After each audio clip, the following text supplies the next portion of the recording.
গ্রামের বাড়িতে বিয়ের দাওয়াত মানেই অন্যরকম একটা আনন্দ। চারিদিকে আত্মীয় স্বজনের ভিড়, হাসি আড্ডা, আর রান্নাঘরে সকাল থেকেই শুরু হয়ে যায় ব্যস্ততা।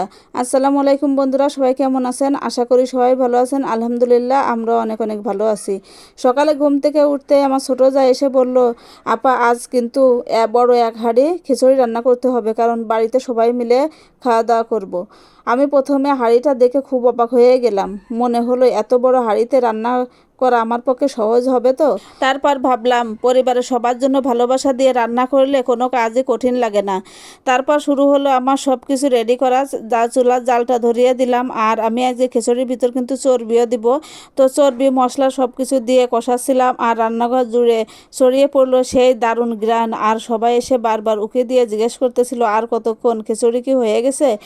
এত মানুষের জন্য রান্না করতে একটু কষ্ট তো হয়, কিন্তু আমি যখন দেখি সবাই একসঙ্গে বসে আনন্দ করে খাচ্ছে, তখন সব ক্লান্তি মুহূর্তেই দূর হয়ে যায়।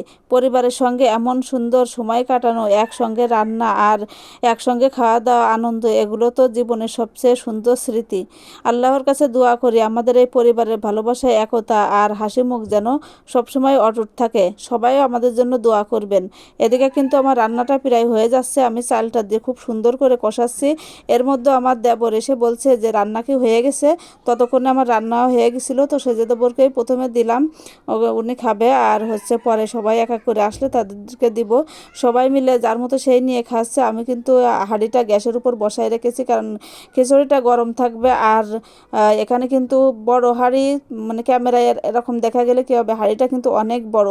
আর এদিকে আমি একটু আম কাটতেছিলাম, আর দেখেন গ্রামে মাছের অভাব নেই, কারণ মেয়েরা সবাই আছে বাড়িতে। আম কেটে দিলে খাওয়া হয়ে যাবে। তো গাছের যে আম ছিল সে আমগুলোই কেটে দিলাম সবাইকে খাওয়ার জন্য। তো দেখেন ওরা বলছে খেতে ইচ্ছা হচ্ছে না, কারণ গরমে, এত গরম ছিল যে খিচুড়ি খাওয়ার পরে আর কিছু খেতেই ইচ্ছা হচ্ছে না। তো এখন এক হাঁড়ি খিচুড়ি রয়েছে, আর সবাই মিলে খাওয়া দাওয়া শেষ করলাম।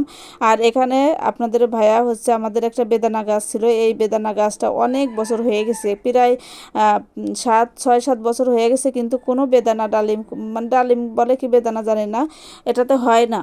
তো এখন আমরা এবার বাড়িতে এসে দেখতেছি যে দুই পাশে দুইটা বেদানা হয়েছে, এই যে ছোট ছোট করে। তো এখন এটা নাকি হয় আর পরে ঝরে পড়ে যায়।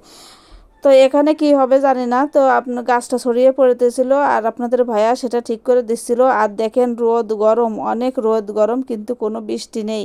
হঠাৎ করে 1-2 দিন বৃষ্টি হচ্ছে, আবার যেদিন রোদ পড়তেছে সেদিন কোনোই বৃষ্টি নেই, একদম গরমে ভরা। তো আমার ছেলে বেদানাগুলো দেখে খুবই আনন্দ পাচ্ছিল, যেহেতু ও নিজেদের গাছের বেদানা দেখতেছে। আর এখানে কিন্তু আমার মেহেন্দি গাছ, বেদানা গাছ একসাথে করেই লাগানো। প্রথমে মেহেন্দি গাছটা লাগানো, তারপরে বেদানা গাছটা লাগানো। আজকে ভিডিওটা বেশি বড় করব না। তো আমাদের গ্রামীণ পরিবেশের চলাফেরা দেখে আপনাদের কাছে কেমন লাগলো অবশ্যই জানাবেন। আর বাড়িতে যেহেতু বিয়ে, কালকে ক্ষীর রান্না হবে, তো তার জন্য নারকেল কুড়ানো হচ্ছে।